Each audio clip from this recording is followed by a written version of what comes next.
నమస్కారం యూట్యూబ్ ప్రేక్షకులకు మీ త్రిబుల్ వి ఛానల్ స్వాగతం సుస్వాగతం. ఈరోజు మనం చేయబోతున్నాం పచ్చి మామిడికాయతో వంకాయ వేసి పప్పు. ఇది చాలా బాగుంటుంది. ఉత్త మామిడికాయే కాకుండా మామిడికాయ పప్పులో వంకాయ వేస్తే అందరూ తప్పకుండా ట్రై చేసి మీకు ఎలా కుదిరిందో కామెంట్లో తెలపండి గైస్. ఈ వీడియోను లాస్ట్ వరకు స్కిప్ చేయకుండా చూడండి. ఇప్పుడు ఒక కుక్కర్ తీసుకొని దాంట్లోకి ఒక 100 గ్రాముల కందిపప్పు వేసుకుని బాగా కడుక్కొని ఒక పెద్ద సైజు టమాటా వేసుకోవాలి. అలాగే ఒక 5-6 మీ టేస్ట్కి తగ్గట్టుకు ఒక 5-6 పచ్చిమిరపకాయలు తుంచి వేసుకోండి. ఇలా తుంచి వేసుకోవడం వల్ల పచ్చిమిరపకాయలలోని కారం బాగా బేళ్ళకంతా పట్టుకుంటుంది. అలాగే ఇలా లేత వంకాయలు తీసుకోండి, ముద్దినేటు లేకుండా లేత వంకాయలు ఒక 4 తీసుకోండి, 3 లేదా 4. ఇలా 4 ఒప్పులు చేసుకొని 4 భాగాలు కట్ చేసుకొని వేసుకోండి. అలాగే ఈ బ్యాళ్ళన్నీ మునిగి తేలేంత వరకు నీళ్లు పోసుకొని దీంట్లోకి నేను ఇట్లనే బ్యాళ్ళల్లోనే మామిడికాయ కూడా తోలు తీసుకొని పెట్టుకుంటున్నాను గైస్. అంటే ఒక హాఫ్ మామిడికాయ పెట్టుకుంటున్నాను. మీరు తీసుకునే మామిడికాయ పులుపుని బట్టి మామిడికాయ అడ్జస్ట్ చేసుకొని పెట్టుకోండి గైస్. నేనైతే ఒక హాఫ్ మామిడికాయ తీసుకుంటున్నాను.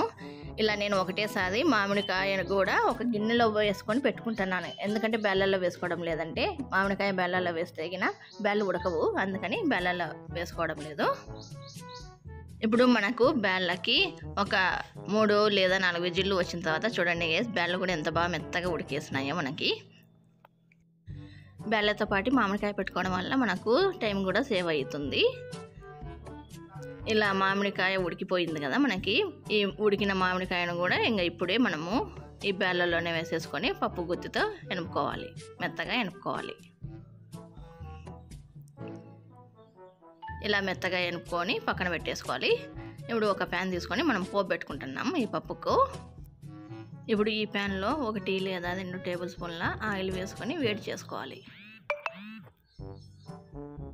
ఆయిల్ వేడెక్కిన తర్వాత 1 టీ స్పూన్ ఆవాలు, అలాగే 1 టీ స్పూను పచ్చిశనగపప్పు, 1 టీ స్పూను జీలకర్ర, అలాగే ఒక 4-5 ఎండుమిరపకాయలు తుంచేసుకోండి. నేను చిన్న వేసుకున్నాను కాబట్టి నేను అలానే వేస్తున్నాను. మీరు పెద్దవిగిన ఎండుమిరపకాయలు వేసుకుంటే తుంచేసుకోండి. అలాగే ఒక 5-6 వెల్లుల్లిపాయలు ఇలా దంచేసుకోండి. ఇలా దంచేసుకోవడం వల్ల పొట్టుతో సహా వేసుకోండి. ఇలా పొట్టుతో సహా వేసుకోవడం వల్ల దీని అదమ చాలా బాగుంటుంది. అలాగే కొంచెం కరివేపాకు వేసుకొని పోపుని ఎర్రగా వేపుకోవాలి. 1/2 table spoon red chilli powder, కొంచెము ఇంగువ, అలాగే కొంచెం పసుపు, ఇవన్నీ వేసుకొని ఇప్పటి నుంచి మనము రెడ్ చిల్లీ పౌడర్ వేసేటప్పటి నుంచి లో ఫ్లేమ్లో పెట్టుకొని ఇవన్నీ చేసుకోవాలి. ఎందుకంటే మనకు ఘాటు వస్తుంది. అలాగే ఈ రెడ్ చిల్లీ పౌడర్ మాడిపోతుంది హై ఫ్లేమ్లో పెట్టుకుంటే. కాబట్టి లో ఫ్లేమ్లో పెట్టుకొని ఇవన్నీ వేసుకొని బాగా కలుపుకోవాలి.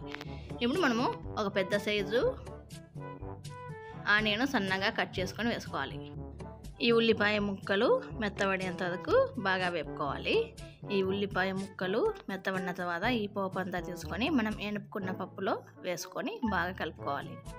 కలుపుకొని కొన్ని నీళ్లు పోసుకోవాలి. ఎందుకంటే నేను ఇప్పుడు దీన్ని మళ్ళీ ఒక 10 నిమిషాలు ఉడకబెడుతున్నా. ఎందుకంటే పోపు అంతా బాగా పప్పుకి పట్టుకునేట్లుగా నేను ఉడకబెడుతున్నా. కొన్ని నీళ్లు వేసేసుకొని లో ఫ్లేమ్లో మనము ఈ పప్పును ఒక 10 నిమిషాలు ఉడకబెట్టుకోవాలి. ఇప్పుడు చూడండి గైస్, మనకు కొంచెము జోదుగా ఉంది కదా మనకి. అలాగే టేస్ట్కి తగ్గట్టుగా సాల్ట్ వేసుకొని బాగా కలుపుకోవాలి. ఇప్పుడు దీన్ని 10 నిమిషాలు మనం ఉడకబెట్టుకుందాం లో ఫ్లేమ్లో పెట్టేసుకొని. చూడండి గైస్, బాగా ఉడికిపోతుంది కదా. ఇప్పుడు పైన కొంచెం కొత్తిమీర వేసుకొని మనం దింపేసుకుంటే మన కమ్మటి మామిడికాయ వంకాయ పప్పు రెడీ గైస్. ఇది చాలా బాగుంటుంది. అన్నంలోకే కాదు, రోటీలోకి చపాతీలోకి చాలా బాగుంటుంది. అందరూ తప్పకుండా ట్రై చేసి మీకు ఎలా కుదిరిందో కామెంట్లో తెలపండి గైస్. ఇంకా మీకు ఏవైనా వంటలు కావాలంటే కామెంట్లో తెలపండి గైస్, చేస్తాను. ఈ స్టేజ్లోకి వచ్చినాక మనము ఇంకా స్టవ్ ఆఫ్ చేసుకొని మనము ఒక బౌల్లోకి సర్వ్ చేసుకుంటే మన కమ్మటి మామిడికాయ వంకాయ పప్పు రెడీ గైస్. మన ఛానల్ 1K సబ్స్క్రైబర్స్కి చాలా దగ్గరలో ఉంది గైస్. అందరూ ఫటాఫట్ సబ్స్క్రైబ్ చేసుకోండి, షేర్ చేయండి, లైక్ కొట్టండి గైస్. ఈ వీడియో కనుక మీకు నచ్చినట్లయితే please like, share, subscribe, comment and గంటను అలా పెట్టుకోండి గైస్. ఈ వీడియో కంతే గైస్, బాయ్.